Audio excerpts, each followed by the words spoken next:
Web series story expert presence behind her eyes.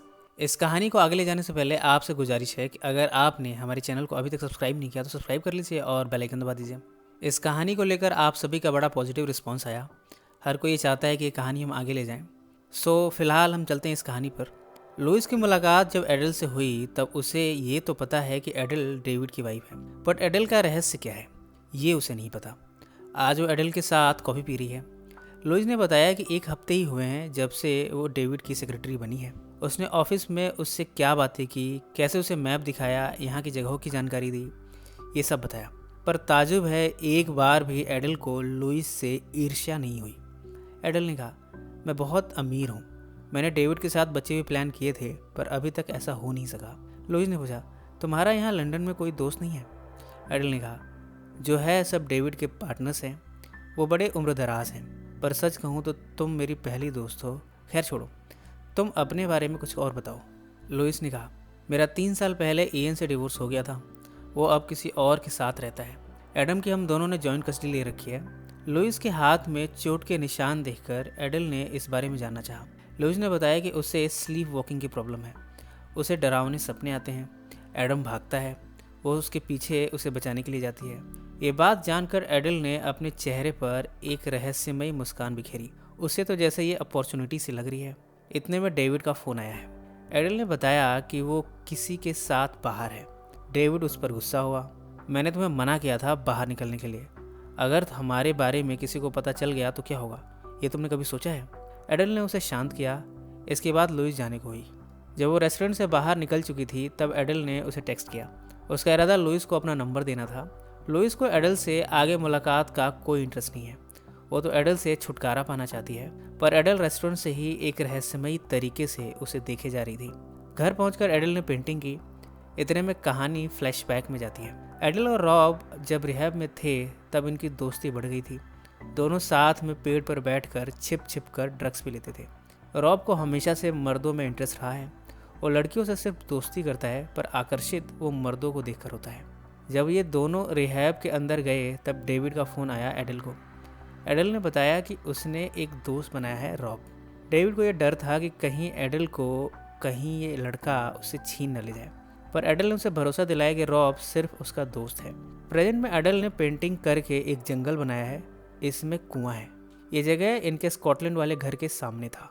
इस जंगल का और इस कुएं का क्या रहस्य है ये हमें आगे पता चलेगा, पर ये कुआं आम कुआं जैसा नहीं है, ये बहुत गहरा है। फ्लैशबैक में जब हमें ये कुआं दिखता है तब इस बेहद गहरे कुएं के अंदर एक घड़ी पड़ी हुई है। ये घड़ी किसकी है और इसका क्या राज है ये हमें आगे पता चलेगा, पर वो घड़ी अभी भी चल रही है। प्रेजेंट में एडल अपने घर के बेसमेंट में गई है। यहाँ उसने एक बॉक्स खोला है, इसमें बहुत सी पुरानी चीज़ें हैं। इसमें एक डायरी उसे मिली है। इस डायरी को देखकर उसके चेहरे पर मुस्कान आई है। फ्लैशबैक में जब हमें एडल इस बार दिखी है तब उसके हाथ पर वही घड़ी है जो हमने कुएं में देखी थी। रॉब ने एडल से पूछा, ये घड़ी बड़ी अच्छी है। एडल ने बताया, ये मैंने डेविड को उपहार के रूप में दिया था, पर अभी वो इसे पहन नहीं सकता, इसलिए मैं पहन लेती हूँ। वो चाहता है कि जब तक मैं यहाँ से निकल नहीं जाती मैं ही इसे पहनूँ। रॉब ने कहा, डेविड तुम्हारे लिए बहुत ओल्ड है। एडल ने इस बात पर कुछ नहीं कहा। रॉब ने कहा, मुझे अच्छा नहीं लगता जब तुम्हें किसी भी तरह की तकलीफ में देखता हूँ। इस समय रॉब भावुक हो गया था। प्रेजेंट में जब डेविड घर में पहुंचा है तब उसने देखा कि एडल ने उस जंगल को पेंट किया है जिसे वो हमेशा मना करता है। उसने गुस्से में कहा, तुम हमेशा वो काम क्यों करती हो जो मैं मना करता हूँ? तुमने ये पेंट क्यों किया जबकि मैं तुम्हें इन चीज़ों से दूर रहने को कह चुका हूँ? वो अपने कमरे में चला गया। अगली सुबह जब लुइस एडम को स्कूल छोड़ने गई तब एडल का मैसेज आया। वो उससे फिर से मिलना चाहती है, पर लुइस को कुछ दाल में काला लग रहा है। उसने कोई रिस्पॉन्स नहीं दिया। एडल का गुस्सा डेविड ने लुइस पर उतारते हुए कहा, आगे से मेरे कैबिन में आओ तो नॉक करके आना। लुइस भी कहाँ चुप रहने वाली थी। उसने कहा, मैंने नॉक किया था, तुमने ध्यान नहीं दिया। डेविड इस समय कल शाम वाली एडल की पेंटिंग पर अभी भी गुस्सा है। वो अपने काम पर भी फोकस नहीं कर पा रहा। यहाँ इस क्लिनिक में एक पेशेंट आया है, एंथनी। उसे उसके पेरेंट्स लाए हैं। आज रात को लुइस को फिर से वो सपना आया जिसमें एडम हंस रहा है जबकि लुइस भाग रही है। सुबह जब वो एडम को स्कूल से छोड़कर आ गई तब एडल उसके घर मिलने आई। एडल के बार बार मैसेज करने पर लुइस ने उसे अपने घर का एड्रेस दिया था और अब वो यहाँ पहुँच गई है। एडल ने घर के कोने कोने को देखा जैसे वो कोई तहकीकात कर रही हो। उसने बालकनी भी देखा, यहाँ से बाहर के व्यू को भी देखा। वो इस घर के एक एक कमरे को खोल खोल कर देख रही है, जबकि लुइस उसके लिए चाय बनाने में व्यस्त है। जब उसे तसल्ली हो गई कि उसने सारा घर देख लिया है, तब वो लुइस के साथ जिम आई है। इसके बाद वो स्पा में गए। यहाँ एडल ने बताया कि जब वो 17 साल की थी तब उसके घर में आग लगी थी। उसके पेरेंट्स जल कर मर गए थे। उस समय डेविड जैसे तैसे उस घर में घुसा और मुझे बचा लिया। डेविड बहुत बुरी तरह जल गया था। मेरा घर बहुत बड़ा था और मैं घर के दूसरे विंग में थी, जबकि पेरेंट्स दूसरे विंग में। आग उनके विंग में शुरू हुई थी, वो बच नहीं पाए। लुइस को ये सब जानकर एडल से हमदर्दी हुई। उसने कहा, पर इतनी रात को डेविड वहाँ क्या कर रहा था? एडल ने बताया, वो छिप छिप कर मुझसे मिलने आता रहता था, पर तुम मेरी फिक्र मत करो, मैं बहुत स्ट्रांग हूँ। लुइस हफ्ते में 3 दिन ही अपने ऑफिस में काम करती है। आज उसकी छुट्टी है, इसलिए एडल उसे अपने घर लाई है। ये घर बड़ा आलीशान है। लुइस इस घर को देखकर प्रभावित हुए बिना नहीं रह पाई। जब वे नाश्ते की टेबल पर बैठे थे तब एडल ने उसका हाथ पकड़ लिया और उसके बारे में जानना चाहती है। लुइस ने बताया कि वो कैसा फील करती है एक सिंगल लाइफ जीकर। एडल ने वो डायरी जिसे उसने बेसमेंट के बॉक्स से निकाली थी उसे लुइस को दिया। उसने कहा, तुम इस डायरी को ज़रूर पढ़ना, ये तुम्हें हर मुसीबत से बचाएगी। तुम्हारे सवालों के जवाब इसमें मिलेंगे। घर पहुंचकर इयन आया और एडम को ले गया फ्रांस। अब चूंकि लुइस घर में अकेली है, उसने इस डायरी को पढ़ना शुरू किया है। ये डायरी रॉबर्ट डोमिनिक की है। शायद ये रॉब है जो हमें एडल के फ्लैशबैक वाली कहानी में दिखता रहता है, पर भला उस डायरी से लुइस को क्या मिलने वाला है, ये हमें आगे पता चलेगा। इसमें रॉब ने कुछ कविताएं लिखी हैं, किस तरह वो एक दरवाजे की तरफ जाता है जो कि दूसरी दुनिया में जाने का रास्ता है। वो एडल की खूबसूरती की तारीफ भी करता है। एडल किस तरह रॉब की हेल्प करती है उसके नशे से छुटकारा दिलाने में, इसके बारे में भी रॉब ने लिखा है। जब एडल और रॉब साथ में थे तब रॉब एडल से छिप छिप कर इसे लिखता रहता था। वो पढ़ ही रही थी कि घर के दरवाजे पर डेविड आया। वो उसे ऑफिस में उस दिन अपने बुरे बिहेवियर के लिए माफ़ी मांगने आया है। लुइस ने उसे अंदर आने दिया। लुइस ने कहा, क्या तुम सच में इधर से गुजर रहे थे या फिर मुझसे वाकई में मिलने आए हो? डेविड ने इस बात का इजहार किया कि वो लुइस को पसंद करने लगा है। उसने बताया कि वो एडल के बिहेवियर से खुश नहीं है, वो बड़ा अजीब बिहेव करती है। वो लुइस के नज़दीक जाना चाहता था, जबकि लुइस ने उसे जाने को कहा। जब वो दरवाजे तक पहुंचा तब लुइस भी अपने आप को रोक नहीं पाई। यहाँ दोनों हम बिस्तर भी हुए। इन सब के बाद लुइस को अफसोस हुआ और उसने कहा, तुम फिर से यहाँ मत आना, ये सब ठीक नहीं है। इधर एडल रात को भी जगी हुई है, वो अपने ख्यालों में खोई है। वो क्या राज लिए बैठी है, इसी सवाल के साथ ये हिस्सा यहीं समाप्त हो जाता है। और अब कहानी का अगला हिस्सा। आज जब डेविड अपने ऑफिस पहुंचा तब एडल ने उसे फ़ोन किया। उसने पूछा, तुम रात को घर देर से क्यों आए? डेविड ने कहा, मैं यहाँ के लोगों को ड्रग एडिक्शन से निजात दिलाने के सिलसिले में काम कर रहा हूँ, इसलिए लेट हो गया। इसके बाद एडल ने लुइस को मैसेज किया लंच पर मिलने के लिए, पर उसका कोई जवाब नहीं आया। फ्लैशबैक में रॉब ने एडल से बताया कि उसके माँ बाप मर चुके हैं, जबकि उसकी सिस्टर उसकी कोई खबर नहीं रखती। इसके बाद एडल प्रेजेंट में लेट कर अपनी उंगलियों को दूसरी उंगली से टच करके काउंटिंग कर रही है 1 2 3। इस काउंटिंग का क्या रहस्य है ये हमें जल्दी ही पता चलने वाला है। इधर लुइस के घर डेविड फिर से आया है। लुइस तो नहीं आने देना चाहती थी, पर डेविड जिद पर था। उसने कहा वो बहुत परेशान है। लुइस ने उसे अंदर आने दिया। वो डेविड को ये नहीं बताना चाहती कि उसका एडल से भी संपर्क है।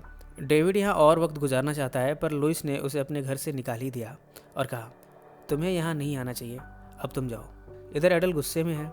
उसने एक चाकू उठाया और उसे बड़े अजीब तरीके से देखने लगी। खाने की टेबल पर उसने डेविड का इंतज़ार किया। जब वो आया तब एडल के कहने के बावजूद उसने खाना नहीं खाया और कहा, तो तुमने वो सब फिर से शुरू कर दिया। तुम क्या चाहती हो, मैं ये जॉब भी छोड़ दूँ? एडल ने कहा, अब तुम मुझे हर्ट कर रहे हो। डेविड गुस्से वाली हंसी हंसा जैसे वो एडल को मार ही देना चाहता हो, और इसके बाद उसने कुछ कहा नहीं और अपने कमरे में चला गया। एडल लुइस को मैसेज करती रहती है, पर उसका कोई रिस्पॉन्स नहीं आता। जब डेविड ऑफिस में था तब एडल ने डेविड को फ़ोन किया। लुइस इंटरकॉम पर इनकी बातें सुन रही थी। डेविड ने यहाँ भी एडल को बुरी तरह डांटा। लुइस को भी समझ नहीं आ रहा कि आखिर इन दोनों का राज क्या है। उसे अब एडल से हमदर्दी होने लगी है। उसे लगता है कि डेविड बड़ा हावी है एडल पर और वो उसके साथ हिंसक भी हो जाता है। वो एडल से मिलने पहुंची है। एडल ने बताया कि डेविड वर्कोहॉलिक है। जब काम ज़्यादा होता है तब वो स्ट्रेस में आ जाता है। खैर, तुमने वो डायरी पढ़ी या नहीं? उसे पढ़ो, तुम्हारी ज़िंदगी बदल जाएगी। तुम एक नई लुइस को देखोगी अपने आप में। लुइस ने पूछा, पर ये तो किसी रॉब के बारे में है, मुझे लगता था कि वो तुम्हारे बारे में होगी। एडल ने कहा, वो रॉब के बारे में ही है, पर इससे तुम्हारा जीवन बदल जाएगा, ट्रस्ट मी।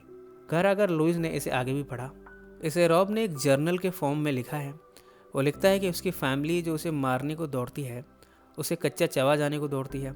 रॉब को ये सपने आते हैं और वो उनसे भागता है। किसी दरवाजे से होकर रॉब एक बार तो एडल से भी मिलने आया। लुइस ने डायरी को रख दिया और अपने आप से पूछने लगी क्या ऐसा कोई दरवाज़ा है जिससे वो दूसरी दुनिया में पहुंच सकती है। डेविड ने एडल को एज़ यूजुअल वो कैप्सूल दी और खाने को कहा। इस बार एडल ने इस दवाई को नहीं खाया और उगल दिया अकेले में जाकर। ऑफिस में अंतनी फिर से अपना इलाज कराने आया है। इन सब के बाद ऑफिस में ही डेविड लुइस के करीब गया। इन सब के बारे में लुइस आज शाम को अपनी फ्रेंड सोफी से डिस्कस करती है। सोफी ने कहा इसमें कोई बुराई नहीं है, वैसे भी तुम सिंगल हो, डेविड की मैरिड लाइफ अच्छी नहीं लगती, तुम बस एंजॉय करो। वैसे भी जब एडम फ्रांस से आ जाएगा तब ये आज़ादी ख़त्म हो जाएगी। अब लुइस ने इस बात को कबूल कर लिया है। वो एडल से भी दोस्ती करके उसकी बेस्ट फ्रेंड बन गई है, जबकि डेविड से भी उसका रिश्ता बन चला है। वो अक्सर उसके घर आ जाता है, दोनों साथ में टाइम स्पेंड करते हैं। एडल को अब अच्छा नहीं लगता कि डेविड घर आकर उससे बात भी नहीं करता, लेट आता है और सोने चला जाता है। एक शाम को लुइस ने डेविड के हाथ पर जलने का निशान देखा। उसने इस बारे में जानना चाहा। डेविड ने बताया कि वो एक लड़की को बचाने के चक्कर में अपना हाथ जला बैठा, पर मुझे अब उस लड़की के बारे में कुछ भी याद नहीं। वो कहाँ है मैं ये भी नहीं जानता। लुइस को इस बारे में एडल ने पहले ही बता दिया था कि उसे ही बचाने के क्रम में डेविड का हाथ जला था। लुइस को अच्छा नहीं लगा जब डेविड ने इस बारे में उससे सच नहीं बताया है, जबकि झूठ बोला है, पर उसने कुछ कहा नहीं। आज रात जब लुइस को सपना आया तब एडल आग में जल रही थी, हेल्प के लिए चिल्ला रही थी, जबकि उसने जब दूसरा दरवाज़ा खोला तब डेविड भी आग में घिरा हुआ था। इतने में उसकी नींद खुल गई। ये सपने उसे समझ नहीं आ रहे कि क्यों आते हैं और सपनों का रूप धीरे धीरे बदलता जा रहा है। वो इन सब से डर जाती है। इधर फ्लैशबैक में एडल से रॉब ने कहा कि वो नहीं चाहता कि इतनी जल्दी एडल यहाँ से जाए, जबकि एडल खुश है कि डेविड उसे लेने आ रहा है। वो उससे अब शादी कर लेगी। डेविड ने जब उसे आग से बचाया तब से एडल ने डेविड को अपना सब कुछ मान लिया था। प्रेजेंट में एडल एक जगह पर पहुंची जहां कुछ यंगस्टर थे। यहाँ एक ने एडल को जोर का पंच मारा और उससे उसकी आंख पर जख्म बन गए। घर आकर डेविड उस पर चिल्लाया और कहा मैं तुम्हें कहता हूँ कि घर से बाहर मत निकला करो, तुम्हें समझ नहीं आता, तुम मुझसे ज़रूर कुछ छुपा रही हो, तुम बाहर निकली होगी और वहाँ तुमने कुछ किया होगा। एडल ने कहा मैं बाहर नहीं गई थी, ये अलमीरा के दरवाजे से लगा है, तुम मेरा यकीन करो, और मैं वो पिल्स नहीं खाना चाहती, उससे मुझे चक्कर आते हैं। वो तो ये चाहती है कि डेविड उसके साथ पूरा दिन आज बिताए, पर डेविड को अपने अपॉइंटमेंट के सिलसिले में जाना है। एडल ने चिल्लाते हुए कहा तुम्हें कभी भी हमारी शादी की चिंता नहीं रहती, तुम भाड़ में जाओ। इधर लुइस ने जब से वो डायरी पढ़नी शुरू की है उसके सपनों की दिशा बदल गई है। अब उसके सपने एडल से और डेविड से जुड़े होते हैं। आज के सपने में उसे एडल बैठी हुई दिखी। ये क्या पहेली है, उसे कुछ समझ नहीं आता। आज शाम को जब डेविड घर पहुंचा तब उसने कहा तुम कब सुधरोगी, पुरानी बातें भूल क्यों नहीं जाती, तुमने तो कहा था कि तुम एक नई शुरुआत करोगी, यहाँ आने से पहले तो तुमने यही कहा था। देखो एडल, हम इस राज को अपने अंदर दबाए रखेंगे, ऐसा हमने एक दूसरे से वादा भी किया था, पर अब लगता है तुम्हारी हरकतें मुझे तुम्हारे साथ नहीं रहने देंगी, मुझे तुमसे डिवोर्स चाहिए। एडल ने कहा तुम मुझे छोड़ नहीं पाओगे, हमारे बीच ऐसे राज हैं जिसे हम आपस में तो शेयर कर सकते हैं पर बाहर किसी से नहीं कर सकते, तुम जानते हो, तुम मुझे कभी छोड़ नहीं पाओगे, ऐसा सोचना भी मत। डेविड ने उदास चेहरे के साथ कहा हाँ मैं ये जानता हूँ। इसी नोट पर कहानी का यह हिस्सा यहीं समाप्त हो जाता है। आखिर इनके बीच क्या राज है और एडल इतनी रहस्यमयी क्यों है, वो क्या जानती है, ये सब हमें आगे के हिस्से में पता चलेगा। इसके 2-3 वीडियोज़ में हम इसकी पूरी कहानी कंप्लीट कर देंगे। सो फ्रेंड्स फिर मिलेंगे ज़िंदगी के किसी नए मोड़ पर।